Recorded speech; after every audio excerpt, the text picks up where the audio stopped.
মাধ্যমে তাদের উত্তর দেখা যায়, সেটা আমাদের জন্য অসম্ভবজনক ব্যাপার।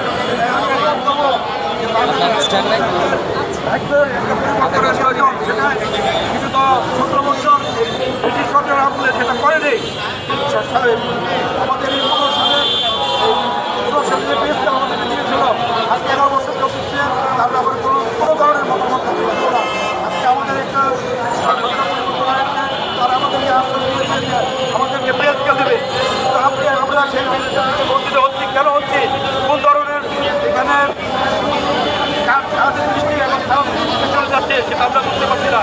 তাই আমি সরকারকে অনুরোধ করবো যে আমাদের এই পেজকে দিয়ে আমাদের কর্মচারী জীবনের একটা পরিবর্তন করার দরকার। তাই আমি বারবার বলছি, আমাদের কর্মচারী যদি না করে তাহলে আমরা সবাই আমাদের এই আন্দোলনে অব্যাহত রাখবো এবং আমরা রাজপথে আবার নেমে আসবো। আমরা অনুরোধ করবো 1 জানুয়ারি 2026 থেকে আমাদের এই এবং প্রজ্ঞাপন জারি করে কার্যক্রম ব্যবস্থা করা হবে।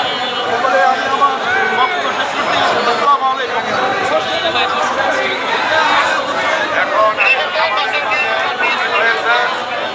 বর্ষভবন সকল কর্মকর্তা কর্মচারীদের আমাদের মধ্য থেকে সকল অভিবাদন জানাচ্ছি। শপথ গ্রহণ করুন। এখন আপনাদের সামনে বক্তব্য রাখবেন বিপিডিসি কর্মচারী ইউনিয়নের সম্মানিত